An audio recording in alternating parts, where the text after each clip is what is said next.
Hi and hello, watch fans, and welcome to another edition of The Real Time Show with me, your friendly neighborhood watchmaker, Rob Nuts, joined by my co-host, calling in from Amsterdam, Alon Ben Joseph, and a very special guest, a guest who I cannot wait to interview today. That's Daniel Niederer, CEO, founder of 7Friday Watches. I'm going to kick this over to Alon to give a brief introduction to Dan before we hear from the man himself. Take it away, Alon. Let me take you guys back to the beginnings of the 2010s. No watches being made by Swiss brands with Asian movements, hardly any cool designs, let alone cool names. And who the hell dared to spend money on Instagram for their marketing purposes? Comes a guy from Switzerland, Dan Niederer, cool cat, been in Asia, came back to Switzerland, shook up the watch world. If you're new to the watch collecting game, could be you haven't heard of 7Friday. The name says it all. It needs to be fun 7 days a week. TGIF, 7 days a week. Comes Dan, shakes up the world. Cool designs that I've never seen before. Swiss brand using Japanese movements. And then hooks up with a rising star, another rising star, Watch Anish. Dan, welcome to the studio. I'm so happy to hear you. We both seem old because it's almost 12 years ago that you started 7Friday. Yes, thank you very much. Very nice to meet you, Rob. Good to reconnect finally, Alan. Thank you very much for having me here. Welcome. It's amazing what you've done. And maybe before we jump in to the start of 7Friday a dozen years ago, maybe give us a quick intro, who you are, where you're from, and what led up to your journey to start 7Friday. Yeah, it's my pleasure. It's a loaded question. Who am I? It depends very much who you ask. Ask my kids, ask my wife. There's a lot of different opinions out there, but I'm originally Swiss. I'm as Swiss as you can get, even from Appenzell. For those who may know, it's a famous cheese coming on. It's a very small place. It's one of the smallest cantons. Grew up in Switzerland, studied in Switzerland, did my master in law of all possibilities, and decided that's not my avenue. Nothing against practicing law, but not my cup of tea. I finished my master's and wanted to see the world, and that happened by coincidence to be in Asia in the watch industry. So that's how I got into the watch industry. Very frankly, it was an accident, but a positive one. Did you have an interest in watches before you decided to start your own brand? Where was the genesis of 7Friday really? I had an interest in nice things. I wasn't particularly a watch fan. I didn't know anything really much about watches. I remember when I had the last apartment before I left Switzerland, there was a watch store around the corner in Zurich, and I checked out and I heard you need a nice watch. And I had one for my parents for graduation, but it wasn't exactly my taste. And I looked into and I saw a watch and so that's really nice. It looked quite complex. It turned out to be 250,000 Swiss francs, so that was my first entrance really in the watch industry. Before I was very much Swatch, G-Shock, they were the watches I was wearing. So that's really how I learned what possibilities in terms of pricing and complexity. It happened to be a grand complication from IWC. So apparently I picked immediately the top line there. I think if I can just go a little bit. So yes, I like nice things, whether they're cars, whether there's architecture, whether there's art, whether there's wine. There's a lot of nice things in life. I also like nice people, by the way. And watches brought me more into this universe. And what fascinated me is the people and the branding aspect of things.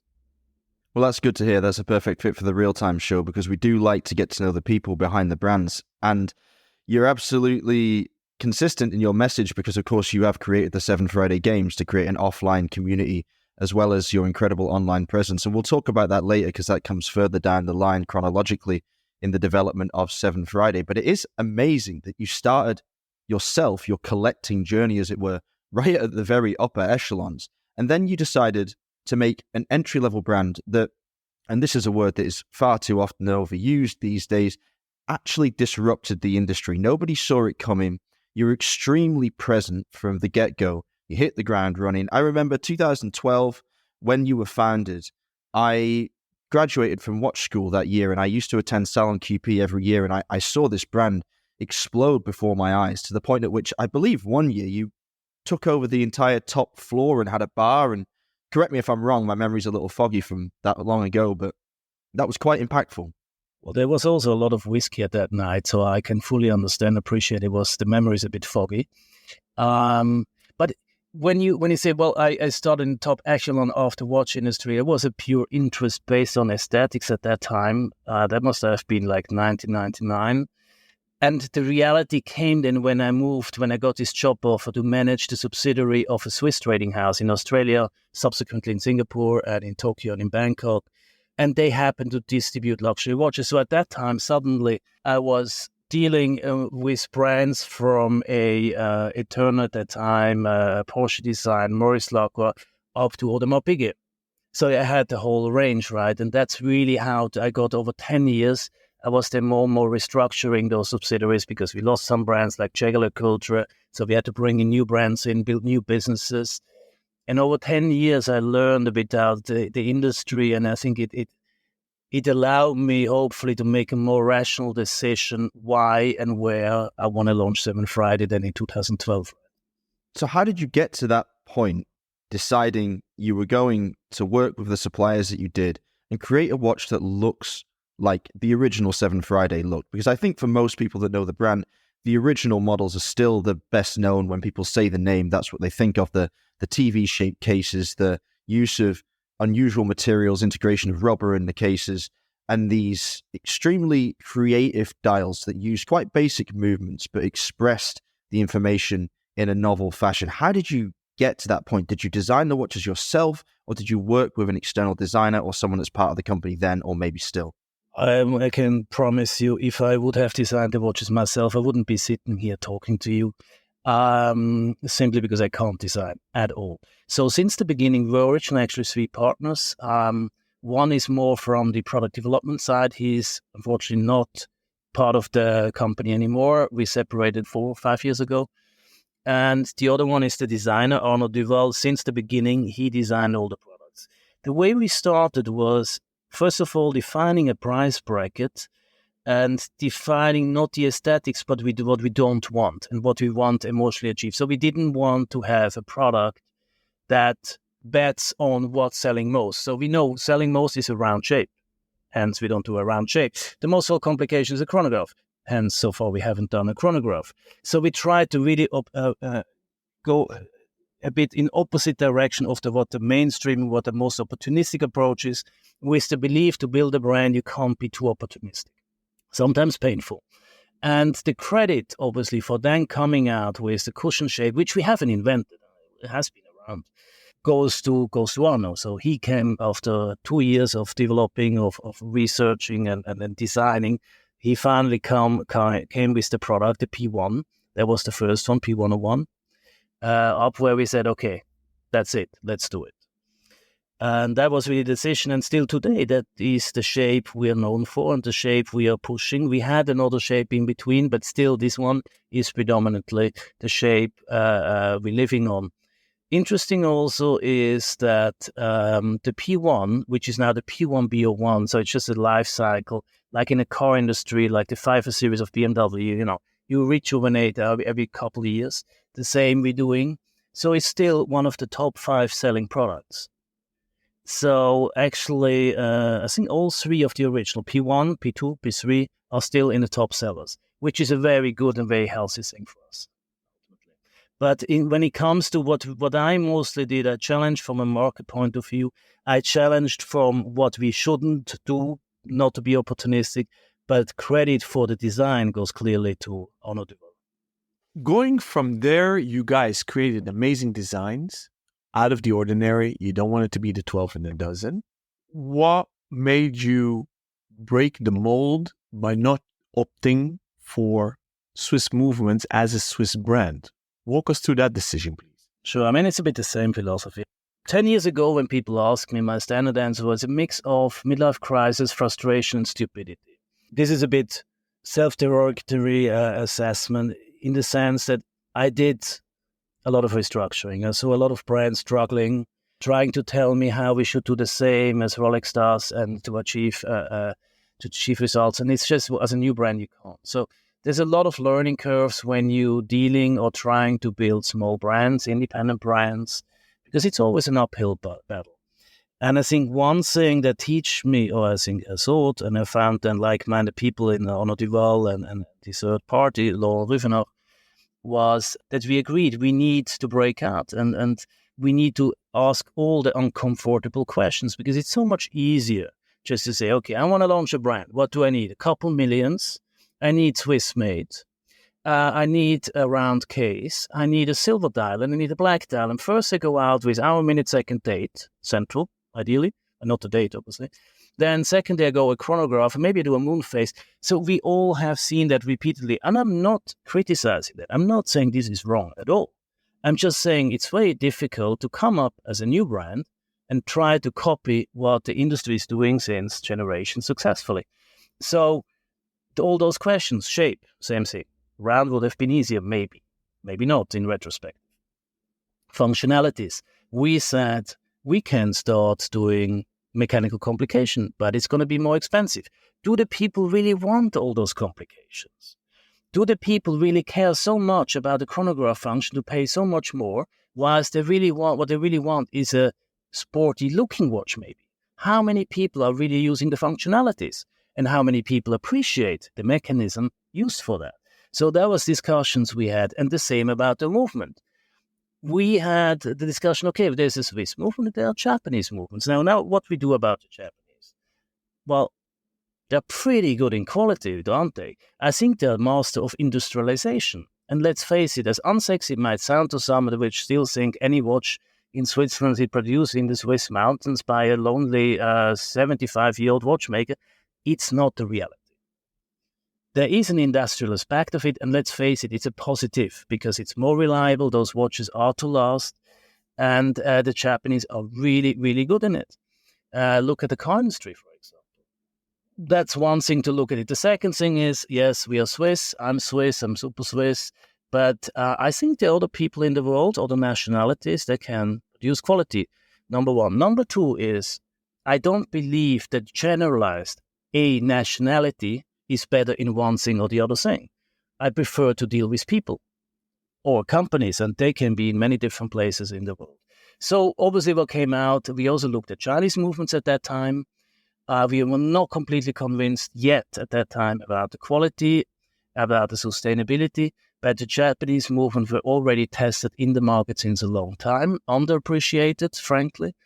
And when you look at, and it always depends what functionalities, what you're looking at, we compared it, and basically I think the difference between an ETA movement basic and a Miyota movement is a deviation of the tolerance of 5 seconds a day, if I remember correctly, and an official power reserve of 2 hours, from 42 hours. So for us, we came to the conclusion, we want the price point, we want absolute top quality in finishing, we want complex style, which has we call a visual complication, we want an extraordinary case construction, we want a movement that's very reliable.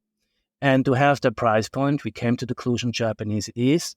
And we also came to the conclusion that we take the risk, and it was frankly a risk to go out and say, yeah, we're a Swiss brand, but we're not taking a Swiss movement. Luckily, it turned out well. It could have gone the other way.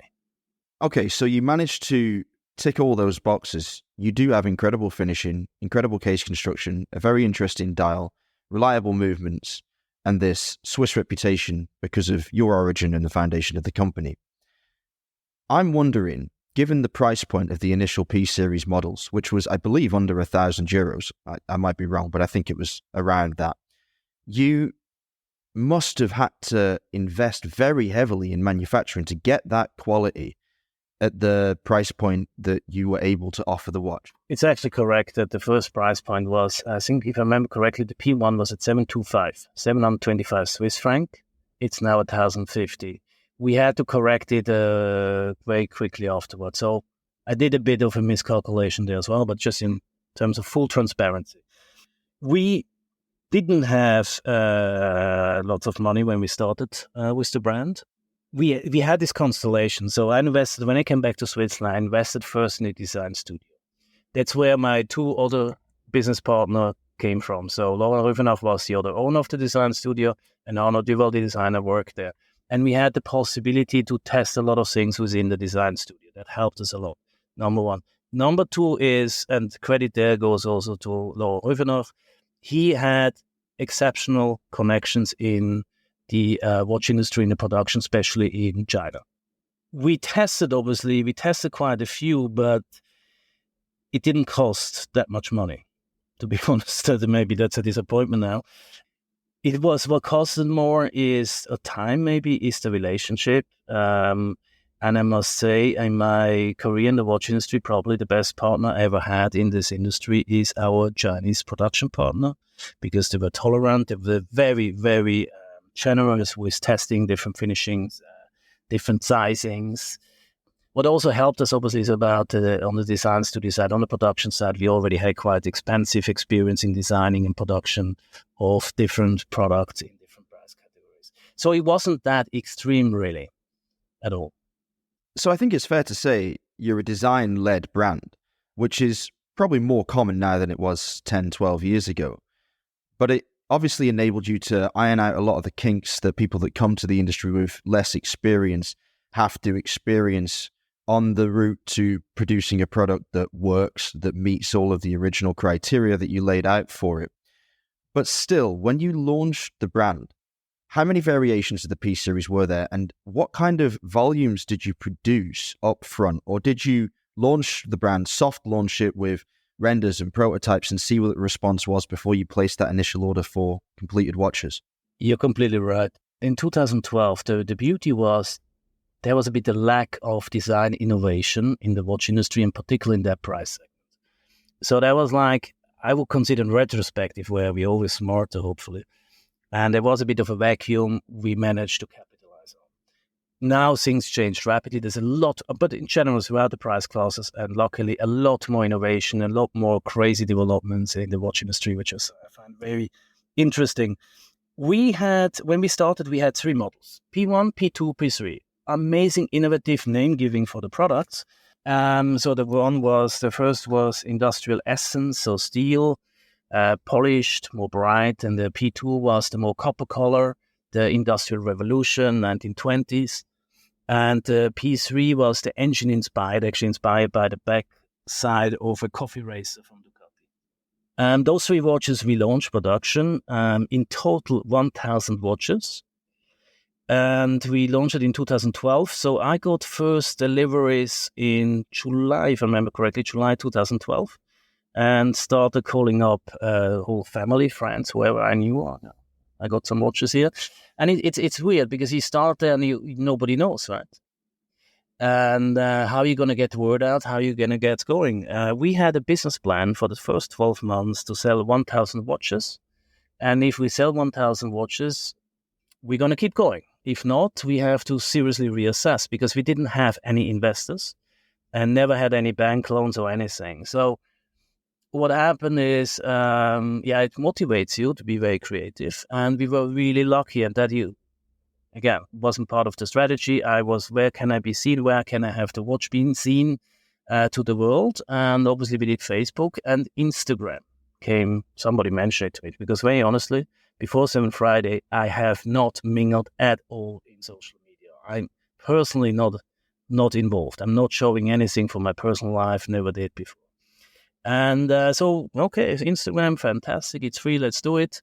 And that's how it started. And it also kept me motivated. I was alone in the office, tried to sell watches and communicate about watches, did the quality control, and posting pictures on Instagram, and just the likes, when you can activate all the likes. At that time, there weren't that many. And the comments, it makes bing, bing, bang, and it gets active in the office, and you feel like the world connects with you. It helped mentally, honestly, a lot to get things going.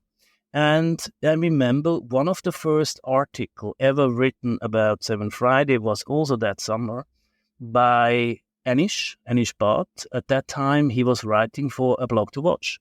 I think at that time was still a blog to read, or was a blog to read, and now I don't know. But you know which blog I mean, from Ariel. And we catched up in London, and he just started to start his own business as Watch Anish. And we became actually in summer of 2012, I think it was in August, his first customer. And he had a very fresh new style, and I think he was the first one really to embrace Instagram as a tool.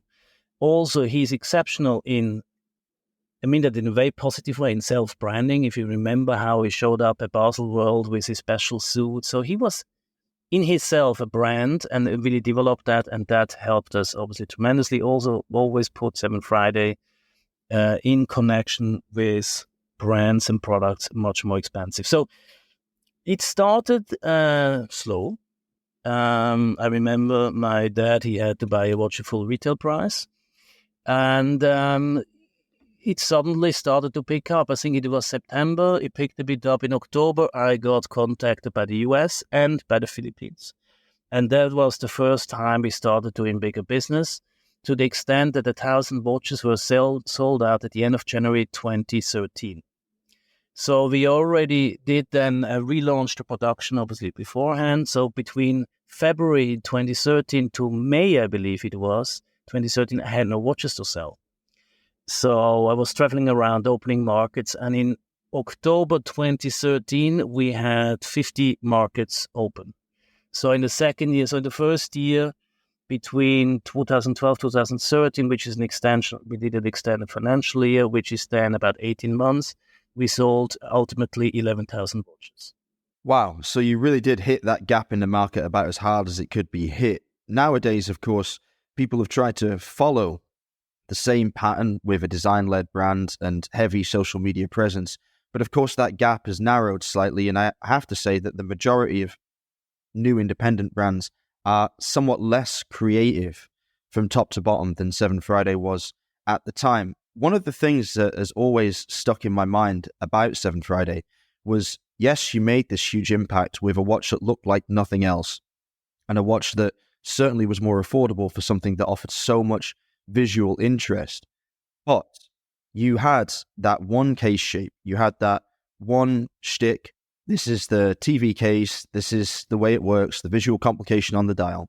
It's a perfect example, really, for a phenomenon that we often refer to in watch analysis as 5 years of cool. So when you come up with something brand new, you have this rush of interest, you're able to sell, 5 figures of pieces within the first couple of years of existence, which is remarkable. But then what do you do after that starts to cool off? Because there comes a point where every brand has to look at itself and say, okay, we've hit the window perfectly. We have our 5 years of cool. We're the brand everyone's talking about. But how do you extend that 5 years to 50 years? What was the pressure like when it came to design a new case shape for the first time? Yeah, it's exactly the point. I mean, there are a lot of people also in the industry, obviously, 7Friday is just a trend. Luckily, we were a trend. I think it would have been incredible, more difficult without have being a trend. What did it allow us?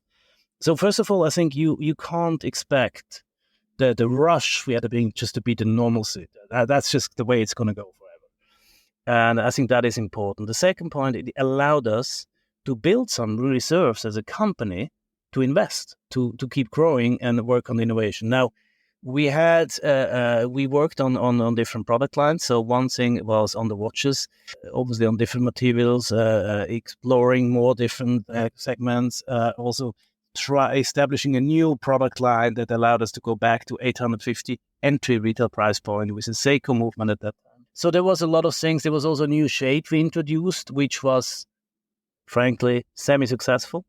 And we obviously developed the additional product lines like the eyewear, because we felt we don't want to become a victim of our own industry, and mingling in other industry always helps us to keep ears and eyes open to see new developments, to test different materials, to talk to different people, to have more innovation. I think that's one thing. Now, I just like to address very clearly the critics we get, and I'm sure you heard this, or you maybe between the lines you addressed it a bit, and I think it's important. There were some people saying, well, 7Friday, what's happening? Where's your revolution? And I think one thing I want to say to that, you can't live on revolutions alone. So when we came out, we were lucky enough to do that revolution, right? To come out something new, filling a vacuum, but you can't keep doing that. That's actually contradictory to branding, which is continuity, which is confidence, which is sustainability. But we did have, and that was our internal problem maybe a little bit, we had this separation of our business with some of the initial partners. That costed us a bit of time, also of innovation. We then integrated everything here at 7Friday. And if you want, yes, there was maybe 2-3 years where we could have brought a bit more innovation in terms of products, our existing collection, because that's what we're also standing for. Constant innovation. Innovation can be material. Innovation can be finishing. Innovation can be, but also maybe completely new ideas like the 3D watch, the 3D printed watch we launched 2 years ago, and we continue now with the second edition this year. So we had a bit of a slowdown in innovation, and that's why I'm quite happy to be here, and because we're now looking for this year, next year, where we're catching up massively on this. So we have to prove our case, to make it sure our case every day, every month. We had a bit of slack in between, but we keep working on. We try to keep proving. So we have to bridge from, how should I say, from an initial trend, from a certain hype to a sustainable and not predictable, but a brand where you can expect that things are going to be around, the quality is there, and innovation will continue. If you saw that bell curve going to the right, going down from the peak again, walk us through what you guys did, because you mentioned Philippines as one of the major countries where you guys blew up. And I remember that vividly. You guys are there, I believe, in the top 5 of watch brands. And I believe still today, whereas it seems mainland Europe retracted a bit. What have you learned from that? And why is it so successful in Asia and it diminished in Europe again? So in Asia, yes, it keeps going. It comes strong, except there are certain market conditions like China, we all know, where things is a bit slowing down, but otherwise it's going well. In Europe, interesting enough, Europe was one of the last markets to really pick up. Then also, when we look at the numbers at that time, who did we sell most of our watches to? We knew it's predominantly tourists from Asia, from the US, and from the Middle East. And especially when tourism slowed down, also the sales slowed down in Europe. So if you want, the branding of brand recognition in Europe was not on the level as it was in the other continents. Why is that? Again, it goes back to, unfortunately, like always a little bit the finance. We did not have the means to invest everywhere. And as you know, it's heavy. Huh? It's heavy if you want to have to conquer the world. So we had the opportunity in a certain way, but to keep driving the branding aspect of things was unfortunately not as successful in Europe as it was in Asia or the Middle East or in the US. And even the US slowed a bit in the last 4 years. But I think predominantly Europe. But it was, we had some fantastic, phenomenal successful countries in Europe till I figured out all the watches landing back in Hong Kong. So we know a bit the watch industry. Not everything is exactly as it appears on the surface, and there's nothing bad. There is parallel business, it's just part of the industry, and I'm not complaining about it. But I think the domestic business in Europe has not been very strong in the history of 7Friday because we never had the time and the means to enough invest into that. So you indicated something very interesting in this answer, parallel import. You didn't mention counterfeiting, but and you went through your timeline of history very quickly of innovation, but you guys did innovate because if I remember correctly, you were the first watch brand to incorporate NFC chips and an app and to fight counterfeiting. Is that correct? Yeah, it's absolutely correct. Actually, we did the first 7Friday games in 2013 14 winter, and that's when first we became really aware from a massive influx of fake 7Fridays. Yeah, it's two sides. People come, hey, this is the ultimate compliment that you made it. Yes, it's true, but it's still painful. And that was exactly the time we decided what can we do? Because let's face it, as a usual customer and even as a collector, very, very well-made copies you will not recognize. I know there's a lot of people out there and a lot of people say, we certify, I can guarantee you it's an original. Very difficult since I know seasoned watchmakers, 30 years of experience, 35 in after-sales services at Rolex, Patek, and all the top brands. They're telling me really good fakes or the semi-fakes, when they're using partially original parts and partially fake parts, they can, but they need to take the watch apart. They need to take out the movement, otherwise they can't be sure. So as a general consumer, how can you? And at that time, we said, okay, because we got people complaining, rightly so. I said, well, how should I know? Then you try to tell the people, well, please buy from the original source. But then, let's face it, we all like a good price, right? A good deal. So we developed this technology, but it wasn't just for verification, authentication. It was also for internal logistics. We have warehouses, you move from one place to the other place. We had 6 students checking the serial numbers and entering them in the system manually. Now, how accurate can that be? And how 21st century is this? So there's a technology out there which helps you for internal structure, for security, for transparency, for speed, effectiveness, and ultimately also for consumer convenience, which, to my opinion, still today is only the NFC chip. I'm not aware of another technology, and I'm sure maybe there is some, where you can absolutely identify. But you have to put it inside the watch, because if it's not inside the watch case, the authentication is a bit mute. So ultimately what we wanted to build is an unbreakable link between the physical product and the digital twin, which is now a 7Friday application. So that's what we developed. It's a completely stupid project, in terms of size and investment for a small brand like us. But we felt like the symbiosis between having a product and whatever the design is retrofuturistic, at least we believe. But doing a watch mechanical, which is very traditional. On the other hand, mixing and using, not inside the watch, but as a support function, the 21st technology makes a very interesting and sexy mix to us. So we want to use technology to support the customer confidence, to support certain features, not necessarily in the watch, because obviously there was also suddenly the big hype about smartwatches coming out. So yes, we developed a chip inside the case. That took a bit of time because steel is the biggest interference with the transmission of a chip. The chip is passive, so it reacts on the phone. The downside was at that time, Apple phone hasn't activated the NFC reading capability yet, so we had to find a way around that. So we worked with an engineer company in Switzerland together to develop and introduced it in 2016 on all our models. Even the sunglasses, the eyewear, they're all chipped. So today in the application, yes, you can authenticate all the watches, all the eyewear. You can register them to your account. You get a digital warranty card. And there's actually a lot more features coming up and benefits coming up in the future to make it a bit easier, because at least from my own experience and also some people I'm talking to, you have multiple watches. You don't want to keep all the packaging. And what you're always losing is this bloody warranty cards. So this is an easy way, especially since now everybody, or not everybody, a lot of people like everything digitalized. You have everything at one place, easy to handle.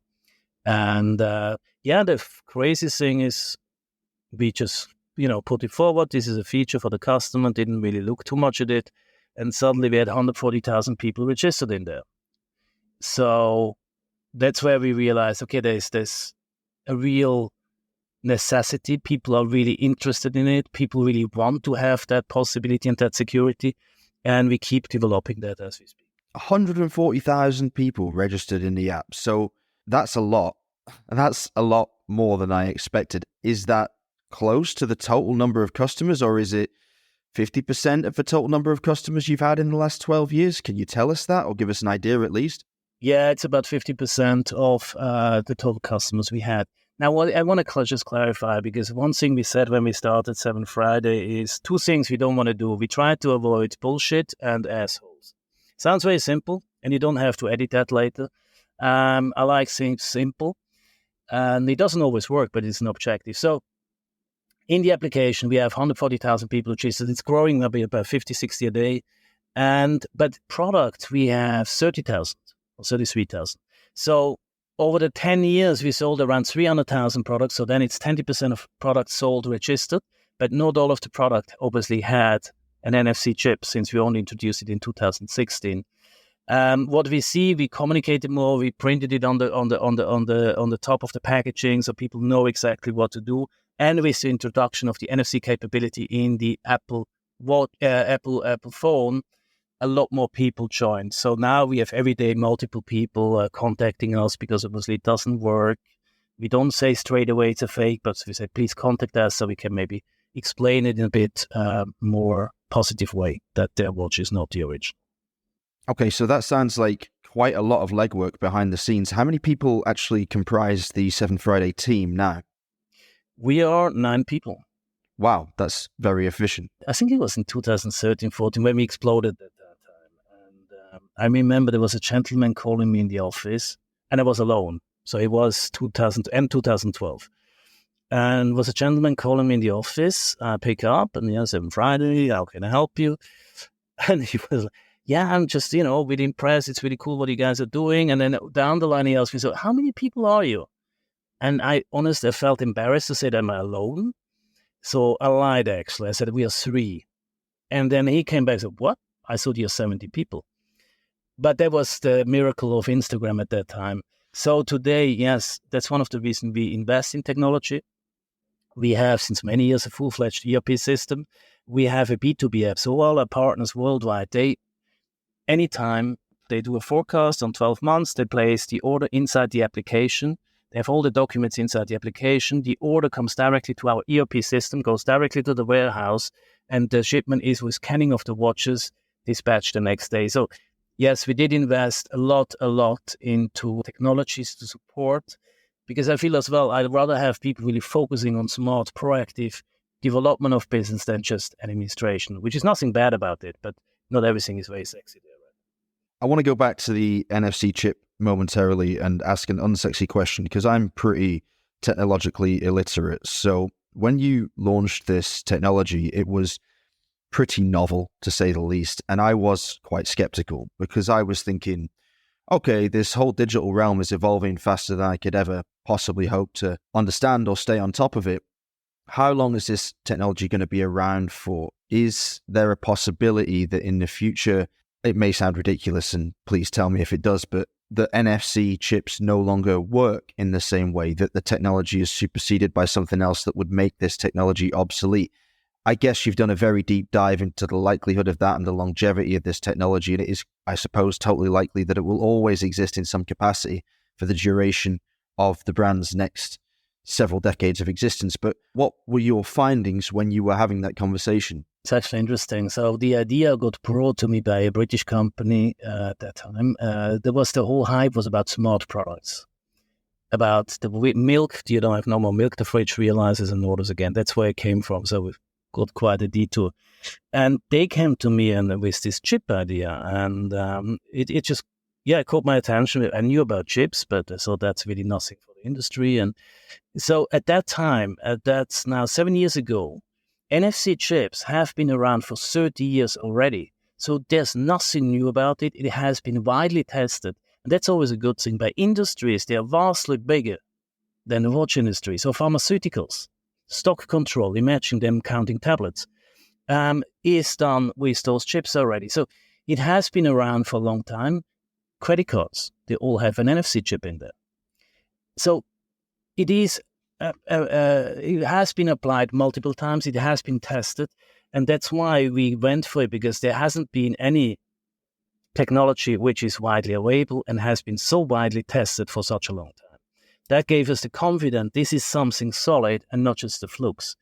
It's just in the product industry where it hasn't been, and still today hasn't been really adopted. There are a couple of startups trying to implement that for the consumer industry, and there's a couple of brands who does. Like one that comes to my mind is Moncler, for example. They have NFC tags in their jackets. But looking into the future, I think there's always first of all, it's not electronics really, or it's not a power. So the chip is a passive chip inside a watch. So it doesn't you don't have to replace it. And it doesn't really have a time when it just doesn't work anymore. Therefore, so normally that should really last for a very long time. But we shouldn't forget, I think the mechanical watches we are producing, and not just us, I mean the industry, is probably one of the most sustainable products, funny enough, in the sense that it would really literally last forever if you take care of it, right? So it can be that the product may outlast the life of the chip, but we don't know yet, because we only know backwards 40 years. But looking forward, 40 years already not too bad. How much further? I don't know. So you've given me the perfect segue into my next question. You mentioned the packaging at one point, and you have the instructions for the NFC chip printed on top of it. And you've also managed to do away with warranty cards, which are a headache for most watch owners to keep track of, I would imagine. Sustainability. What are your thoughts on that as a brand moving forward? Are you making changes? I'm sure you've already innovated in many ways, but tell us about that and what you think its importance is for the next phase of development. It's a very sensible topic, I think, because there's one direction everybody talks. I think sustainability makes a lot of sense, but for common sense reasons, not for fashion reasons like we have it at the moment. And I'm not into greenwashing, to put it very blunt. So any product I produce and sell is not exactly, what should I say, in this ecological thinking. But from the beginning on, we just tried always to make things and produce things in a way that makes sense. So if you talk about the packaging, so first of all, okay, there's an aesthetic aspect of our packaging, which is it's an industrial crate. How you ship machines around the world, printing machines, for example, they come in a wooden crate, hence the wooden crate. But we also did it because it's not super expensive, which allows the consumer, and he feels confident to use it. So a lot of our customers send us pictures by using it. The kids put their pens, they put their forks and knives in it. They use it as a vase. So it's reused in many different ways. And that is, for me, the sustainable aspect we try to achieve with everything. The watch itself, we already touched. The watch is sustainable if it's really made to last.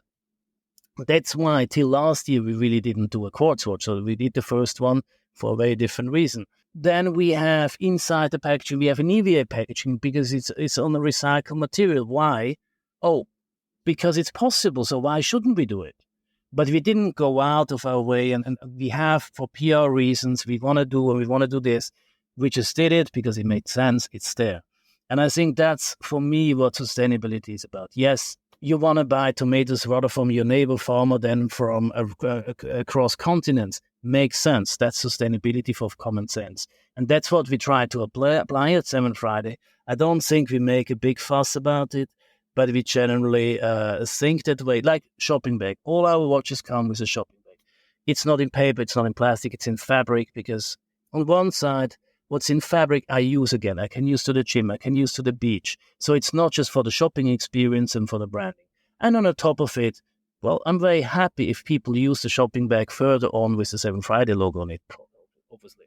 So in a nutshell, we try to be conscious. We try to really challenge things. Why do we do it? Does it make sense? Do we have to do it? Same as the warranty card. Do we have to produce warranty cards? It's not the cost that some people might think. It's really, they're just lying around and getting thrown. When they look into the future, the same. So we always checking, we always discussing with all our different production partners ways we can innovate, ways we can improve, ways we can be better, ways we can be more efficient. And again, I think it should be a more normal process than a big marketing agenda as it is the last couple of years and very strongly at the moment. But that's my very personal thing or feeling about it. But it doesn't mean we don't take it seriously. I mean, if you imagine your brand, whatever brand it is, in whatever industry it is, no, we are really taking care of the planet, and CO2 is really a bad thing, but then you jump in a plane and visit all the different markets. You tell me how that makes sense. I wanted to quickly jump back to tech. Yeah. NFC. You mentioned the word digital twin that sparked the Web3 enthusiast in me. Are you guys logging all these registrations on your own network or using a blockchain for that? Do you have ambitions to work with blockchain? From there, did you guys actually do anything with NFTs? That's a very good and complicated question, or loaded question, because yes, okay, first of all, most of our digital twins are in a cloud on a database, or not in our office. But yes, we did start looking into NFT as a token, but NFT also as a blockchain-based certification. And we started offering that. We put it a bit on hold. We still have, so we have a certain amount there because consumer wanted, certain not. But ideally, we would migrate all that because I think it's very much in the interest of the consumer to have ultimate ownership over the data itself as well. So that's one thing. The other thing is the NFTs as visuals. So we did some projects with different artists like Reka from Hungary, with Kata, another one. And we did some playing around when the hype was on. Had also to realize this is not our métier. So blockchain as a technology to give additional security, very much. Playing with digital art, not so much our cup of tea, I think, not our domain. But having said that, we are at the moment actually designing a metaverse 7Friday space. So a shopping space in the metaverse of 7Friday. Oh, now that is interesting. And there couldn't be a better watch for the metaverse, in my mind, than the 3D. This is your latest addition to the catalog. I believe all the variations thereof are currently sold out. But as Alon likes to say, and as you alluded to before, the greatest brand success in the world, let's say Rolex, is known for its evolution rather than revolution. And you kicked off 7Friday with a massive revolution, as you said, and then you needed to flesh out the brand and to make the brand itself and the catalog more sustainable long term. The 3D, however, is once again a bit of a revolution. So for any of our listeners that haven't yet seen this incredible, very futuristic model, can you tell us a little bit about it, its process of design, and how you see that model in the collection going forward? Yeah, pleasure. The 3D actually came about by a gentleman visiting the office like so often is. Those ideas come from outside and showing us what's possible in 3D printing. My standard of knowledge was still, there's these sausages, one above the other, and for days and days, and then you get some weird construction. But I wasn't really aware how refined and detailed and with what kind of tolerance it can be done, but materials can be used as well. What kind of technologies, what kind of machines are around. The moment we saw it, I think it was in 2020 or 2021. It was 2019 actually. And we immediately said, okay, we need to do something. We need to do something there. So we are by far not the first one looking into 3D printing. Many brands and groups did and constantly do. I think there's a Dutch brand who did a case printed in 3D. For us, we just had a different approach. I think most brands look at it and say, oh, we have a watch X. Can we do the same in 3D printing? So, okay, you do the same design with a different process. Now, for us, and that's just our understanding, 3D printing is not for industrialization. You never can compete really with industrialized process for bigger quantities. It's only for smaller quantities potentially.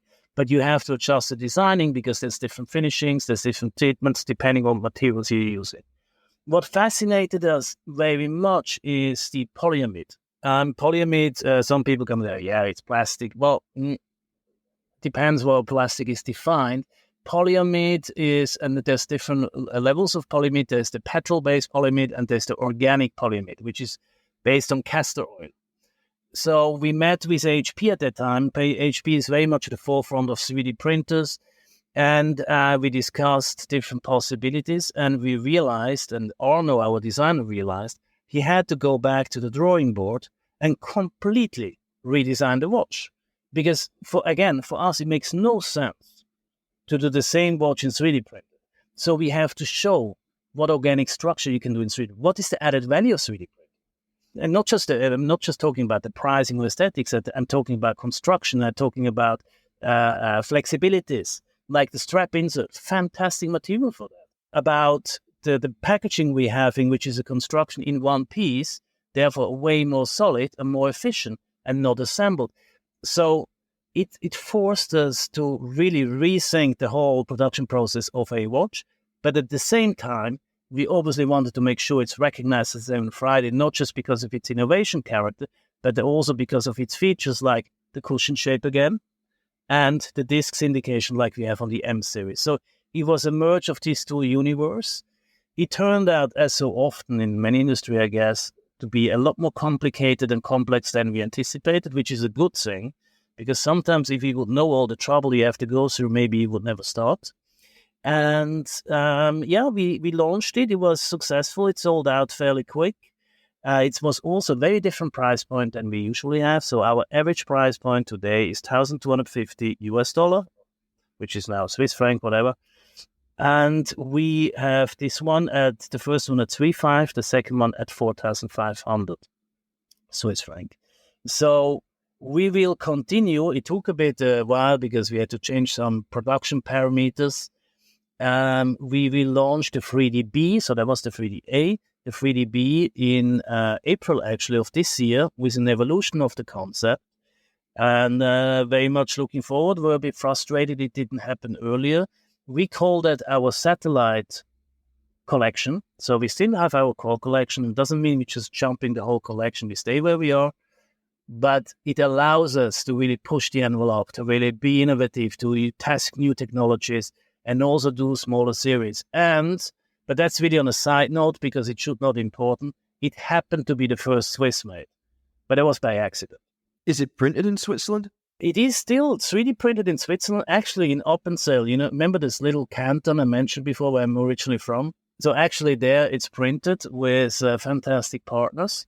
Yeah, it's assembled in Switzerland. The movement is Swiss. The other parts, so a lot of the steel parts we used to do in Switzerland didn't work out so well and are now produced in China. Okay, very good. All right, I have one more question, then we're going to wrap up the show, and it pertains to the offline community that you've been so dedicated in building. Tell us more about the 7 Friday Games, how that works, why it's important to you to get out in front of your customers and adoring followers. I mean, we were lucky enough in 2012 that we managed to grow globally, digitally, thanks to, at that time, Instagram very quickly. But I don't think digital ever replaces the real human contact. For us, from the beginning on, it was never about, online or offline. It was always trying to combine these two things. So the more success we got on online, the more we wanted to go out and meet the people. Whether it was all the smaller events, and we did also in Amsterdam, if you remember, it was a crucial part. And I think a big part of what the brand is today is the interaction with all the people around the world, whether they are fans or not, whether they are customers or not. That Games was the celebration, the yearly celebration. I'm in the watch industry now since about 23, 24 years. I went to many brands, conventions every year. I mean, those brands are fantastic, they're successful, they're good, but I never liked those conventions. So you go normally for 3 days in a hopefully better, or if not worse, hotel. You sit in the meeting rooms, you get PowerPoint presentation telling you how the brand emotionally feels. And I just found it's kind of wrong. I have to feel the brand to emotionally connect, but not via PowerPoint. So I mentioned that to a friend of mine, and he said, well, why don't you just make the 7 Friday Games?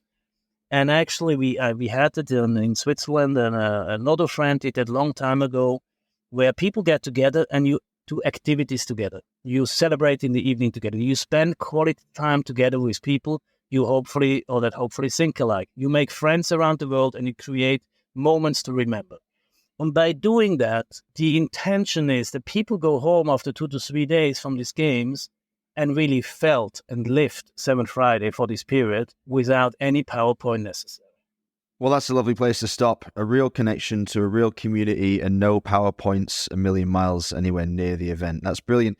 Dan, thank you for spending time with us. That was a very energetic, hour-long conversation. I really, really wish that everybody that we had on the show had the same kind of energy and insight that you do to the industry and how it works. It's really, really very much appreciated. And I hope that our community enjoyed it. If any of our listeners have questions for Dan and would like us to do a follow-up episode, which I'm sure we'll be able to arrange in the future, then please do get in touch. You can do so via our dedicated Instagram handle. That's at therealtime.show. Or you can contact either Alon, David, or I via our regular personal Instagram handles. I'm there at RobNuds, ROBNUDDS. Alon can be found at ALONBENJOSEPH. And David is on Instagram at DAVAUCHER. You can also contact Alon or I via email, either Rob or Alon at therealtime.show, or via the contact form on the website, www.therealtime.show. We'll be back soon with more top quality watch content. Until then, stay safe and keep on ticking.